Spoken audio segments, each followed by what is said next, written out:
आपका third problem solving के third exercise में। ठीक है, तो हमने कुछ क्वेश्चन सॉल्व किए थे पहले, और अभी हम लिस्ट और डेटा फ्रेम्स में हैं और कुछ क्वेश्चन फिर आज सॉल्व करेंगे और देखते हैं कि कैसा चलता है। ठीक है, सो इससे कंसेप्ट बिल्डअप होगा और कुछ नहीं है। ठीक है, तो क्वेश्चन क्या है? क्वेश्चन ये है, given a list like below, find all elements which contains a word and. Mary and me, Jim और Joe, and the lift life goes on, remanded at the police station. तो हमको इसको true करना है और इसको ट्रू करना है, बाकी दोनों जो एलिमेंट होगा वो फॉल्स होगा। तो क्या अगर मैं इसको ऐसे चलाऊं,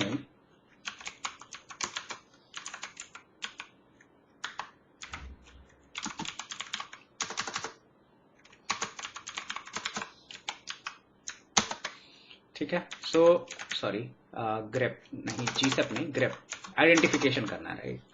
ग्रेप एल ट्रू। ठीक है, तो मैं चारों के लिए अगर मुझे चलाना हो तो मैं क्या करूंगा? एल अप्लाई यूज करूंगा, क्योंकि सेम फंक्शन मेरे को लिस्ट के एक आइटम पे अगर मैं चलाऊं तो ऐसा चला सकता हूं, बट मेरे को सब पे चलाना है तो फॉर लूप लिख सकते हो या एल अप्लाई यूज कर सकते हो। तो मैं एल अप्लाई यूज करने वाला हूं और मैं यहाँ पर ए लिस्ट लिखता हूँ और यहाँ पर फंक्शन एनोनिमस फंक्शन लिखता हूँ। एनोनिमस फंक्शन, जिस फंक्शन का कोई नाम नहीं, जो यहाँ पर डिफाइन हुआ है, तो मैं कहता हूँ सेम चीज जी सब एंड। अब यहाँ पर मैं लिखूंगा x। ये x कौन सा होगा? ये ए लिस्ट के अंदर हर आइटम होगा 1 by 1, है ना? तो फर्स्ट आइट्रेशन में x1 आएगा, सेकेंड आइट्रेशन में x2 आएगा, थर्ड आइट्रेशन में x3 आएगा, फोर्थ आइट्रेशन में x4 आएगा। इसको x4 कर देते हैं। ठीक है ना, अगर इसको चलाते हो आप और अगेन जी सब लिख दिया मैंने, ग्रेप लिखना है, बहुत बुरी आदत लग गई है मुझे। ठीक है, सो ये गलत आ रहा है आंसर, है ना? ये ट्रू होगा, ये ट्रू होगा, पर ये रिमांडेड में इसलिए एंड आ रहा है क्योंकि यहाँ एंड बीच में है। नाउ ये प्रॉब्लम है, राइट? अगर मैं एंड इस तरह से सर्च करूं तो ये प्रॉब्लम है। तो एक तरीका ऐसा है कि मैं इसके आगे पीछे स्पेस लगा दूं और फिर चला के देखूं। इससे भी ये ठीक रिजल्ट नहीं आ रहा है क्योंकि यहां तो मैच हो गया, पर ये चूंकि स्टार्ट में है तो मैच नहीं होगा। तो फिर क्या करें? तो इस तरह से जब आपको कोई वर्ड सर्च करना है, कुछ कुछ नोटपैड जैसा है, राइट? नोटपैड में भी ऐसे ही होता है ना, दिस इज हिज फ्रेंड। अब इसमें मैं अगर कंट्रोल एच करूं और हिज को हर कर दूं तो मैं रिप्लेस ऑल करूं तो ये धर हो जाता है, जो कि हमको नहीं करना है। तो जब भी इस तरह का सिचुएशन आपको दिखे ना, यहां पर एक्चुअली आपको सिर्फ उस वर्ड को रिप्लेस करना है और उसके आगे पीछे कुछ ना हो, ठीक है? तब आप बाउंड्री कंडीशन यूज करोगे ग्रेप में। तो बाउंड्री कंडीशन जो होती है पर्ल के अंदर, वो /b से रिप्रेजेंट होती है। ठीक है, तो नाउ अगर सेम कोड को मैं चलाऊं तो देख सकते हो यहां और यहां ये ट्रू आ रहा है, बाकी दोनों जगह फॉल्स आ रहा है, जो कि हमको आंसर में चाहिए। तो ये बाउंड्री कंडीशन इसलिए बहुत ज्यादा यूजफुल होता है। ठीक है ना? तो अब ये है, ये कंसिस्टेंट नहीं है। ये पीसीआरई में, एक्सटेंडेड रेजेक्स में बी होता है, कहीं पर वाई भी होता है। ठीक है ना? तो एक फंक्शन है, एक लाइब्रेरी है इनफैक्ट आर में, जी सब fn करके। ठीक है ना? तो मैं थोड़ा टाइम पागल रहा था इसके लिए। तो उसमें जो /b है उसको हम /y से रिप्रेजेंट करते हैं। ठीक है ना? तो अगर कई बार ये बाउंड्री कंडीशन /b से ना चले तो इसका एक मतलब ये है कि जो आपका रेगुलर एक्सप्रेशन है वो शायद b को बाउंड्री कंडीशन की तरह सपोर्ट नहीं करता है, और ये हो सकता है जैसे कि जी सब fn में होता है, वहां पर /b की जगह /y लिखते हैं। अब कहोगे यार ऐसे तो फिर कोई भी इंप्लीमेंटेशन में कुछ भी हो सकता है। हाँ, एकदम सही बात है, और ये कंफ्यूजिंग भी है। तो इसीलिए अच्छा आइडिया हमेशा ये है कि आप इसको ना पर्ल ट्रू कर लो। नॉर्मल जितने भी नोटेशन होते हैं ना, ये /b का मतलब बाउंड्री है, ये मेजॉरिटी केसेस में होता है। कुछ कुछ ऐसा केस होता है जहां पर ये नहीं चलता है, पर अगर आप पर्ल ट्रू रखोगे ना तो मोस्ट ऑफ द टाइम आप जो भी एक्सप्रेशन लिख रहे हो इन जनरल, जैसे आप /d यूज कर रहे हो, /w यूज कर रहे हो, इसका वही मीनिंग होता है जो हमने पहले डिस्कस किया है। पर देयर आर इम्प्लीमेंटेशन, कुछ कुछ ऐसे इम्प्लीमेंटेशन है रेगुलर एक्सप्रेशन के जो थोड़ा सा अलग है। तो उस केस में कई बार ये कंफ्यूजन हो जाता है। तो it's a good idea to write pearl equal to true. Also pearl equal to true लिखने से आपको लुक अराउंड्स का फैसिलिटी मिल जाता है और भी बहुत सारा ऐसा फंक्शनैलिटी है जो आपके रेगुलर एक्सप्रेशन को मिल जाता है।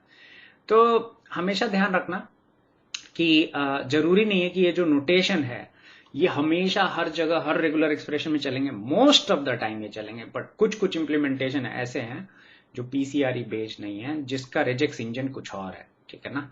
तो रिजेक्स का बहुत सारा फ्लेवर होता है, अगर गूगल करोगे, विकिपीडिया पे जाओगे, तुमको पता चलेगा बहुत सारा, उसमें most of the notation consistent है एकदम, ठीक है, लेकिन कुछ कुछ ऐसे नोटेशन है जो थोड़े से अलग हैं। तो स्लैश बी का नोटेशन कहीं कहीं आप देखोगे इसको स्लैश वाई से भी लोग रिप्रेजेंट करते हैं। तो अगर स्लैश बी ना चले तो आप स्लैश वाई ट्राई कर सकते हो।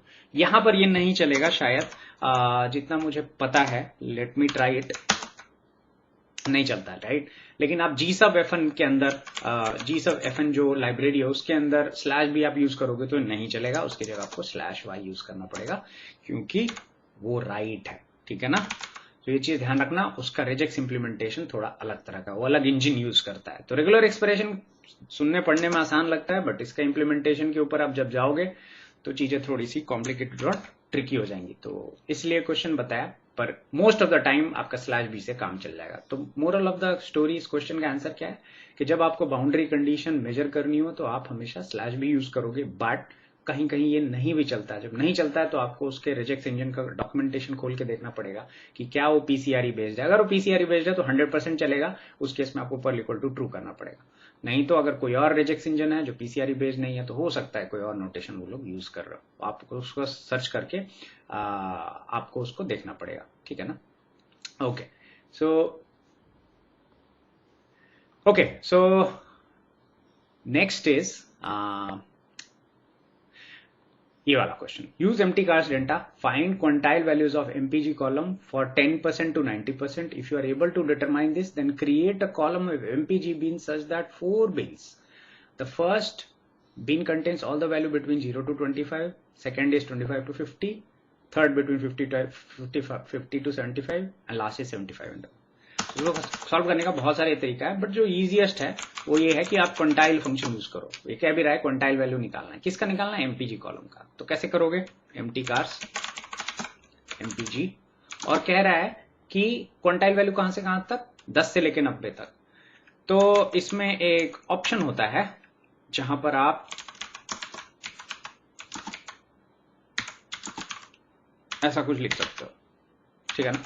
जिसको आप चलाओगे ना तो यह क्वांटाइल पे उस पर्टिकुलर कॉलम का। तो इसका मतलब क्या होता है क्वांटाइल का, इसका मतलब यह है जैसे कि अगर मैं डेटा पे 19.2 पे फिल्टर करूं एमपीजी कॉलम पे तो मेरे को 16 रिकॉर्ड के आसपास मिलेगी जनता, ठीक है ना। तो अगर मेरे पे यकीन नहीं है तो मतलब करके देख सकते हो, empty cars square bracket MPG and इसकी वैल्यू 19.2 डालो, करीब करीब 16 रिकॉर्ड आने चाहिए, ठीक है। इसको मैंने गिना नहीं, एनरो कर देता हूं,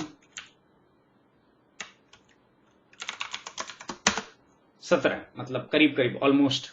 तो 50% का यही मतलब है, ठीक है ना। तो क्वांटाइल जो है ये 50% एक्चुअली मीडियन वैल्यू। उसी तरह अगर मैं देखूं कि 32 टोटल नंबर ऑफ रिकॉर्ड इसके 32 है तो 50% हुआ। उसी तरह अगर 17.92 पे आप कट मारोगे ना तो आपको करीब करीब 40% डेटा मिलेगा। 13/32 कितना परसेंट होगा, करीब करीब 40%, ठीक है ना। तो ये क्वांटाइल वैल्यू यही बताता है, ठीक है ना। तो ये क्वांटाइल जो है आप इस तरह से कैलकुलेट कर सकते हो ना। अगर ये कर पा रहे हो तो ये कह रहा है कि 4 बिन क्रिएट करो। तो क्वांटाइल वैल्यू किसके किसके लिए कैलकुलेट करना है, 25% के लिए, 50 के लिए, 75 के लिए और उसके ऊपर। तो हम इसको सीधा सीधा ऐसा कर सकते हैं, quantile empty cars MPG, quantile spelling mistake, तो ये तुम्हारा 0%, 25%, 50 या डिफॉल्ट होता है, ठीक है। तो मेरे को कट ऐसा बनाना है कि 25, 19 और 22 पे कट लगाना है। तो आप यहां पर ये कर सकते हो, आप इफ एल्स लिख सकते हो, ठीक है ना। इफ एल्स क्या लिखोगे कि empty cars dot MPG slash less than equal to 15.425। तो अगर ये ट्रू है तो इसका नाम bin 1 कर दिया हमने, या कुछ भी नाम रखना चाहते हो। अगर ये ट्रू नहीं है, ठीक है, तो मैं लिखूंगा empty cars mpg less than 19.2, तो मैं कहता हूं ये bin 2 है। else if, यहां पर if else भी लिखना पड़ेगा मुझे, राइट। हाँ, यहां पर मैं लिखूंगा फिर से if else। तो ये काइंड ऑफ थोड़ा सा ना हैकी है सोल्यूशन, बट बहुत लोग पसंद करते हैं इस तरह से लिखना, पता नहीं क्यों। It's not the best way, मैं फॉर श्योर बोल सकता हूं। ये bin 3 और बाकी जो भी है वो bin 4 में। अगर आप इसको ऐसे चलाओगे ना और पैरेंथेसिस क्लोज कर दो, तो एम्प्टी कार्स में एक bin करके कॉलम बन जाएगा, bins अंडरस्कोर mpg, जो भी कॉलम का नाम रखना चाहते हो आप। एम्प्टी कार्स, तो मैंने कहीं पर नाम गलत लिख दिया है। कहां लिखा है? ये रहा, यहां लिखा है। ठीक है, अब मैं हेड मारता हूं अगर,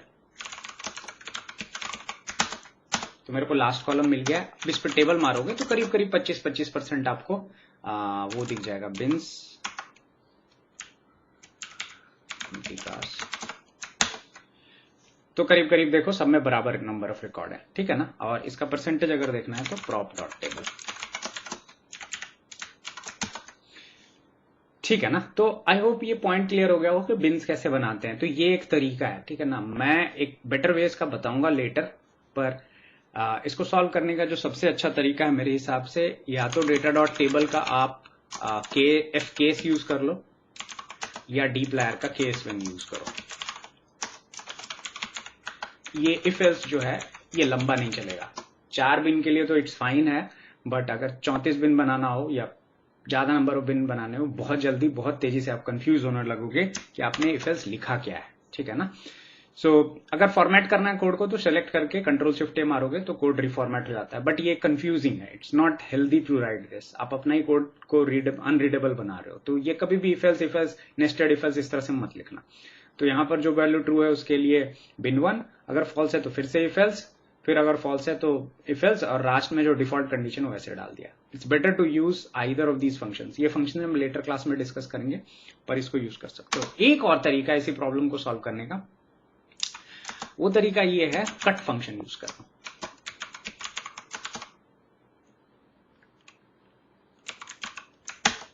ठीक है, अब एम्प्टी कार अगेन में, ठीक है, ब्रेक्स इज मिसिंग, तो हमने ब्रेक्स नहीं डाला है, हम ब्रेक्स डाल देते हैं।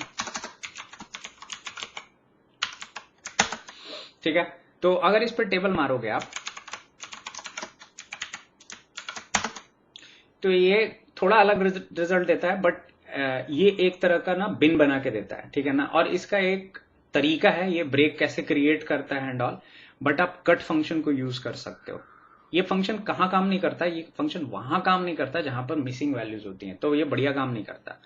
तो उसका भी सब्स्टिट्यूट है, एक पैकेज है HMISC, बहुत पुराना पैकेज, इसमें एक फंक्शन है cut2 करके, आप उसको यूज कर सकते हो। तो देखो ये फंक्शन यूजफुल है, मैं ये नहीं बोल रहा, बट बहुत कम लोग इसको यूज करते हैं, इनफैक्ट बहुत कम लोगों को पता भी है। अच्छा, इसमें एक और छोटा सा जो दिक्कत है वो ये है कि ये जो 12th क्लास में आपने पढ़ा होगा mathematical notation, right, square bracket और स्मॉल ब्रैकेट में, ये उस तरह से वैल्यू को रिप्रेजेंट करता है, और ये फैक्टर फॉर्म में इसको रिप्रेजेंट करता है, ठीक है ना। तो ये बता रहा है कि एक लेवल जो है वो 16.3 से 22.1 है, जो दूसरा है वो 22.1 से 28 तक है, ठीक है ना। और होगा 10.4 से 16 तक एक वैल्यू है। तो इस तरह से ये वैल्यूज क्रिएट कर रहा है, ठीक है ना। तो ये आपको चाहिए नहीं चाहिए वो एक दूसरा लुकआउट है, बट ये पॉइंट ये है कि आप कट यूज कर सकते हो। ये एक फंक्शन है जो एग्जिस्ट करता है आर में। अच्छा, इसका जो डिफॉल्ट पैरामीटर्स है आप ब्रेक डाल सकते हो उसमें, तो आइदर न्यूमेरिक वेक्टर और 2 और मोर यूनिक कट पॉइंट्स और greater than equal to 2 giving the number of individual into x to be cut. तो यहां पर आप अपने कट भी डाल सकते हो, ठीक है ना। आप वेक्टर फॉर्म में कट भी डाल सकते हो। तो फॉर एग्जांपल मैं यहां पर एक वैल्यू ऐसी डाल रहा हूं, ठीक है, 8, 15, 19 ऐसा कुछ डालता हूं, ठीक है। और तुम देख सकते हो ये 15 से 19 और 15 से 19 का कट इसने क्रिएट कर दिया है, ठीक है ना। बाकी वैल्यूज के लिए नहीं बना पाया क्योंकि बाकी वैल्यूज मैंने मेंशन नहीं किया, ठीक है ना। तो पॉइंट ये है कि इस तरह से क्रिएट करता है कट को, बट ये यूजफुल है नहीं यूजफुल है आप वो अपने एंड पे सोच सकते हो, ठीक है ना। और आपको और सारे के लिए कैटेगरीज के लिए कट बनाने हैं तो आपको सारे के सारे वैल्यूज डालने पड़ेंगे। फॉर एग्जाम्पल मेरे को यहाँ पर एक मैक्सिमम वैल्यू डाल देता हूं मैं, फॉर एग्जाम्पल एम्प्टी कार्स और एमपीजी का एक एग्जाम्पल ले रहा हूं, just to give you an example.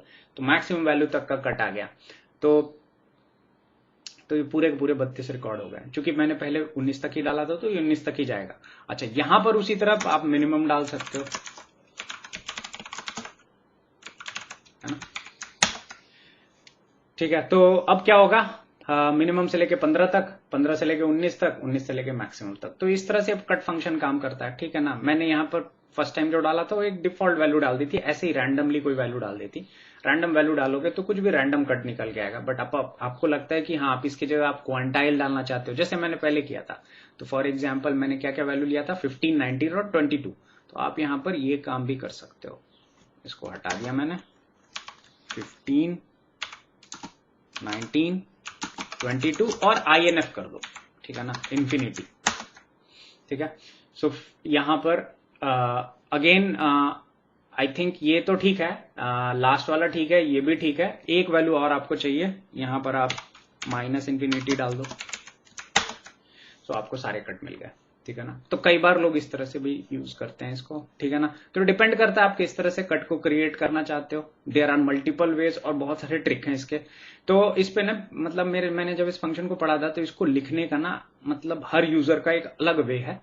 Over the period of time देखो डॉक्यूमेंटेशन में बहुत ही अलग तरह से इसको यूज किया हुआ है, बट ठीक है, मतलब हर बंदा इसको अलग तरीके से यूज करता है। जो बेस्ट वे मैंने देखा है एक कोडर का, वो फंक्शन में ब्रेक्स इसी तरह से डालता था। वो क्या करता था, क्वांटाइल निकालता था, -इन्फिनिटी डालता था, उसमें क्वांटाइल वैल्यू बीच में पीस कर देता था और एंड में इन्फिनिटी डाल देता था।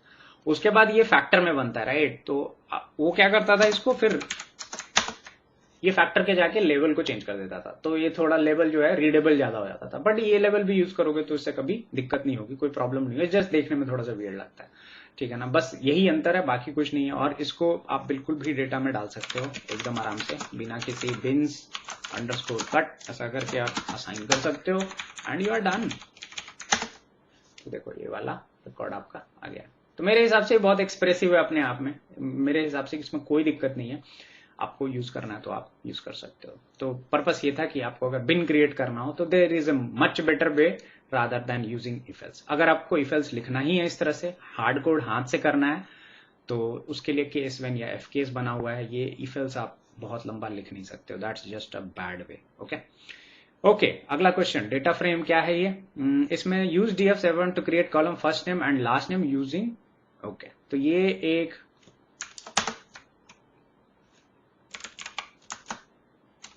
डेटा फ्रेम है जिसमें एक कॉलम के अंदर नाम डाला हुआ है। इसमें से इसको स्प्लिट करना है फर्स्ट नेम और सेकंड नेम में। मतलब मेरे को दो कॉलम बनाने, एक फर्स्ट नेम का एक सेकंड नेम का। तो कैसे बनाओगे? तो ये क्वेश्चन बहुत आसान है, बट अगर पहले नहीं किया तो डेफिनेटली मुश्किल है फिर। तो डेटा फ्रेम का नाम डाल दिया, एक्स डाल दिया, किस चीज से स्प्लिट करना है, स्पेस से स्प्लिट करना है, तो हमने स्प्लिट इक्वल टू क्राइटेरिया डाल दिया, स्प्लिट एंड स्पेस डाल दिया। अब ये लिस्ट में डाल रहा है। अब इसको बाइंड कैसे करेंगे? तो एक तरीका है कि फॉर लूप यूज कर लो, बट वो अच्छा तरीका नहीं है। हमने एक और चीज डिस्कस की है, डू डॉट कॉल। आप उसको यहाँ कॉल कर सकते हो। हमने डिस्कस किया कैसे काम करता है, वॉच दैट वीडियो अगर वो भूल गया तो डू डॉट कॉल।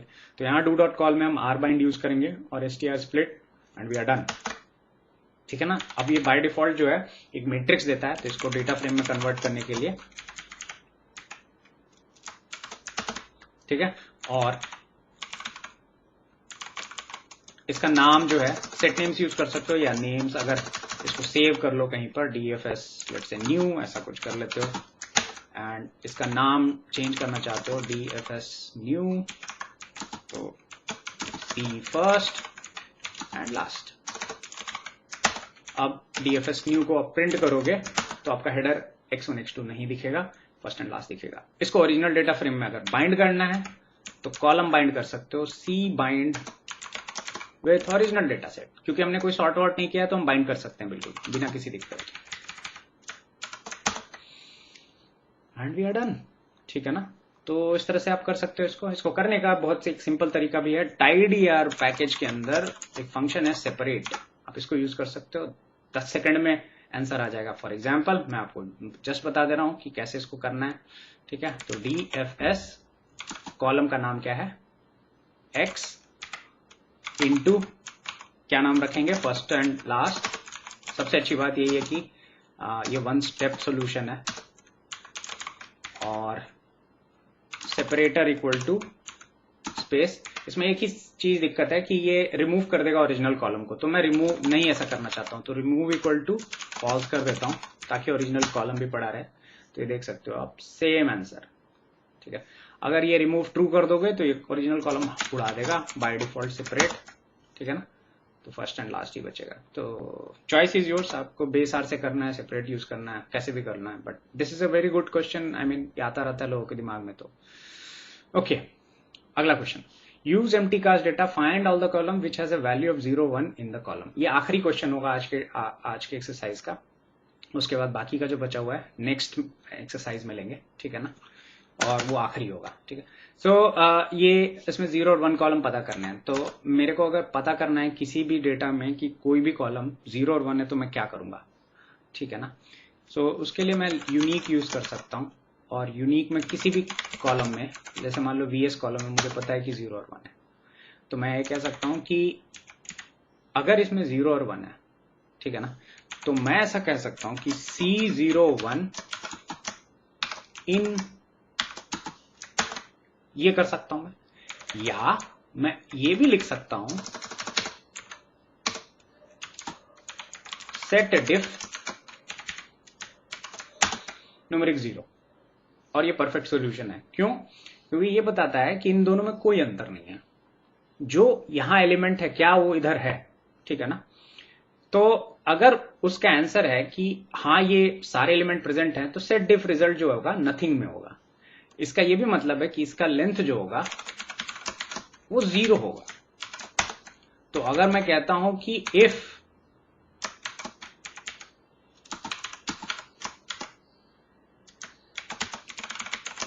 आंसर, इसका मतलब ये ट्रू है, राइट, तो return true, else return false, right. और ऊपर फंक्शन पे लिख दो इज बाइनरी, फंक्शन का नाम है,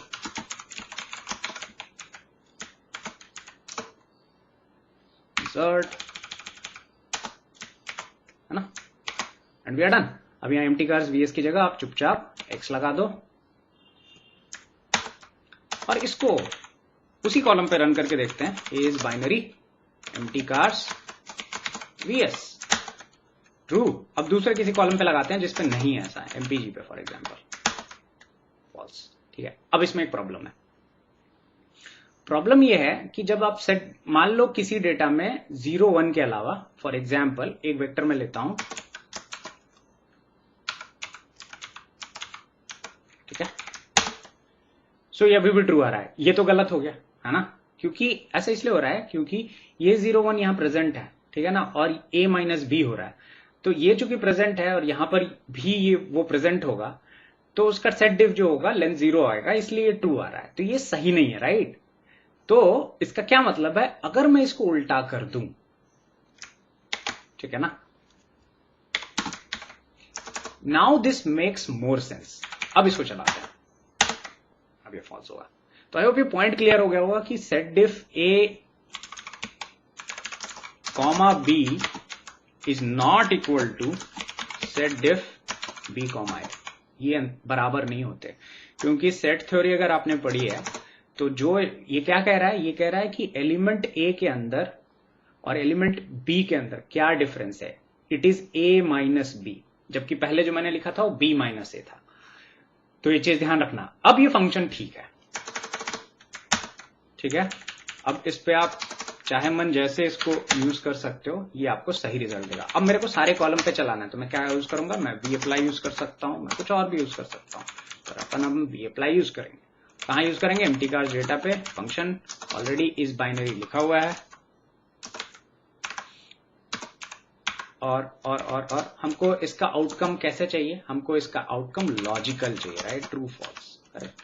तो run this and you will see कि कौन कौन सा कॉलम बाइनरी है। VS बाइनरी है, AM बाइनरी है, बस 2 कॉलम बाइनरी और कोई भी बाइनरी नहीं इसमें, तो चेक कर सकते हो आप इसको। सो आई होप ये पॉइंट क्लियर हो गया होगा कि इस तरह के प्रॉब्लम को कैसे सॉल्व करना है। तो ये ज्यादा इजी तरीका है। आप इसको और भी तरीके से कर सकते हो, I am not sure, for loop लगा सकते हो और पता नहीं क्या जो भी है कर सकते हो, but I think is the easiest way कि इसको जितना हो सकता है सिंपल, जब भी क्वेश्चंस में ऐसा होना कि क्या कोई चीज कहीं है, ये क्वेश्चन आ जाए, हमेशा आप सेट वाले फंक्शंस यूज करो। तो सेट वाले फंक्शन कौन कौन से आर में, सेट डिफ है, यूनियन है, इंटरसेक्ट है, ठीक है ना, ये सारे फंक्शन यूज करो। और अगर नहीं भूल गए हो, मान लो एक भी याद है, तब तो दिक्कत नहीं होगी। इंटरसेक्ट करोगे तो आपको बेस में चले जाओ और इसके अंदर यूनियन, इंटरसेक्ट, सेट इक्वल, ये सारे के सारे चारों फंक्शन है, ठीक है ना। तो आप ये ध्यान रख सकते हो, ठीक है ना। तो आई होप ये पॉइंट दिमाग में रहे हमेशा कि जब भी कोई चीज का प्रेजेंस या एब्सेंस देखना हो, कोशिश करना, खास करके जब लॉन्ग लिस्ट ऑफ एलिमेंट हो और यूनिकली उनको देखना हो, तो आप सेट वाले क्वेश्चन आप इन भी यूज कर सकते हो। जो मैं पहले सबसे पहला जो स्टेटमेंट इस क्वेश्चन को सॉल्व करने के लिए मैंने इन यूज किया था कि इन देख लो क्या ये प्रेजेंट है कि नहीं है, बट वो ये चीज गारंटी नहीं करेगा कि इसके अलावा कुछ प्रेजेंट है तो उस पर फॉल्स। हाँ, अगर आप उसको ऐसे लिखते हो तो ये सही है। फिर अगर आप इसको ऐसे लिखते हो तो ये it might give you wrong picture, क्योंकि अभी क्या होगा मैं बताता हूं। इसमें ये दोनों ट्रू आएंगे पर ये सही नहीं है, राइट। इसमें सेकंड वैल्यू भी है, तो ये ठीक वैसे ही है जैसे सेट में देख रहा था। तो हमेशा फिर जब इन लिखोगे तब ऑर्डर ध्यान रखना, उस केस में फिर आपको इस तरह से लिखना पड़ेगा।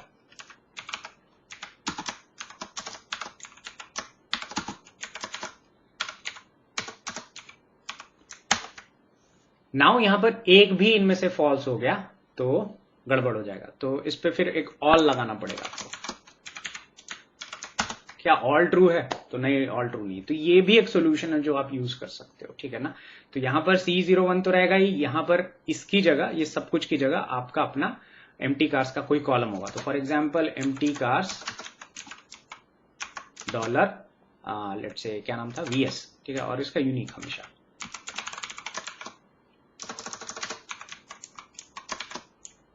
ठीक है। इस प्रॉब्लम को आप ऐसे भी सॉल्व कर सकते हो पर उल्टा नहीं कर सकते, ठीक है ना, ये चीज ध्यान रखना। और यहां पर कोई और कॉलम डाल देते हैं, MPG फॉर एग्जाम्पल, तो फॉल्स आएगा, ठीक है। तो ऑल क्या करता है फंक्शन, ऑल ये चेक करता है कि इनमें से सारे ट्रू हैं क्या कंडीशन में।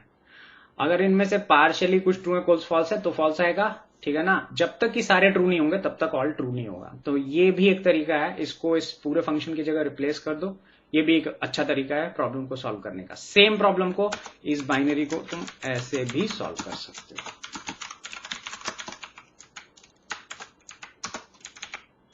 ठीक है ना, ठीक है। Same problem, same solution, is just कि मुझे नीचे वाला सोल्यूशन थोड़ा ज्यादा बेटर लगता है, बट ऐसा कुछ नहीं है, दोनों सोल्यूशन हैज अपना अपना वो है, फायदा है। तो ऑन अ गुड डे मैं ये भी लिख सकता हूँ, ऑन अ गुड डे मैं ये भी लिख सकता हूँ, it doesn't matter a lot, but the point is कि दोनों क्वेश्चन तुमको अलग अलग चीजें सिखाती है, दोनों तरीका तुमको अलग अलग चीजें सिखाती है, ठीक है ना। तो यहाँ पर तुमको इस आंसर से ये समझ में आता है कि सेट डिफ कैसे काम करता है, और सेट डिफ का रिटर्न अगर न्यूमेरिक 0 हो उसका क्या मतलब है। उसका मतलब ये है कि इसका लेंथ 1 है, लेंथ 0 है, ठीक है ना। तो ये चीज भी तुमको इस एक्सप्रेशन से समझ में आता है।